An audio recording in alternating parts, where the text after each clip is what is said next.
যাদের আত্মত্যাগের মাধ্যমে আজকে ঢাকা বিশ্ববিদ্যালয় ছাত্র সংসদ নির্বাচনের আনুষ্ঠানিকতা আমরা আজকে শহীদদের জন্য দোয়া করছি। একই সাথে আমরা গাজীদের জন্য দোয়া করছি যারা একটা হাসপাতাল সংগ্রামে উপস্থিতি। ঢাকা বিশ্ববিদ্যালয় ছাত্র সংসদ এই জুলাই বিপ্লবের অন্যতম একটা আকাঙ্ক্ষা। আমরা গত 1 বছর ধরে বিশ্ববিদ্যালয় ক্যাম্পাসে আমাদের যতগুলো দাবি দেওয়া উত্থাপন করেছি, সেই জায়গায় আমাদের প্রথম দাবি ছিল ছাত্র সংসদ নির্বাচন দিয়ে দেওয়া। ইতিমধ্যে ছাত্র সংসদ নির্বাচনের আনুষ্ঠানিকতা শুরু হয়েছে এবং আমরা প্রত্যাশা রাখি এই ছাত্র সংসদ নির্বাচনের মাধ্যমে আগামী বাংলাদেশের নেতৃত্ব তৈরি হবে এবং সেই নেতৃত্বে যারা বিজয় হবে আমরা তাদেরকে ওয়েলকাম জানাবো।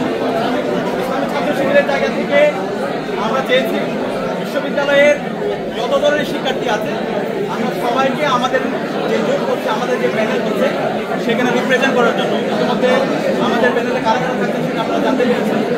জুলাই বিপ্লব যখন হচ্ছিল তখন কিন্তু আমরা প্রত্যেকের পরিচয় ভুলে গিয়ে ফ্যাসিবাদের বিরুদ্ধে ঐক্যবদ্ধভাবে আমরা আন্দোলন করেছিলাম। সেই জুলাই বিপ্লবের যে রিফ্লেকশন সেটা আমাদের প্যানেলের মধ্যে আমরা নিয়ে আসতে চাই।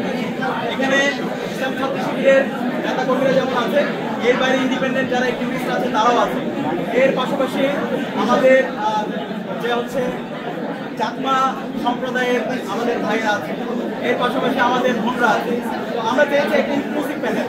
তো আমরা আশা করছি আমরা যে প্যানেল করেছি এবং শিক্ষার্থীরা আমাদের অন্যান্য যে বন্ধুত্ব ছাত্র সংগঠন এবং ইন্ডিপেন্ডেন্ট অ্যাক্টিভিস্টরা যে প্যানেলগুলো করছে সব মিলে আমাদের যে নির্বাচন হতে যাচ্ছে সেটি একটি প্রাণবন্ত নির্বাচন হতে যাচ্ছে ইনশাআল্লাহ। এবং শিক্ষার্থীদের যে আকাঙ্ক্ষা, জুলাইয়ের যে আকাঙ্ক্ষা, সেই আকাঙ্ক্ষার আলোকে আমরা আমাদের ইশতেহারগুলো দ্রুত সময়ের মধ্যে আপনাদের সামনে পেশ করব। আমরা আশা করছি এই ছাত্র সংসদ নির্বাচনের মাধ্যমে জুলাইয়ের শহীদদের যে আকাঙ্ক্ষা, সেই আকাঙ্ক্ষায় আমরা আগামী বাংলাদেশ নির্মাণ করব। তাদের আকাঙ্ক্ষা হচ্ছে একটা ইনসাফভিত্তিক বাংলাদেশ নির্মাণ করা। ক্যাম্পাসে শিক্ষার্থীদের যে প্রত্যাশা, সেই প্রত্যাশার আলোকে আমাদের এই ক্যাম্পাসকে নতুনভাবে ঢেলে সাজানো। আমরা আশা করছি সেই কাজ আমরা করতে পারবো।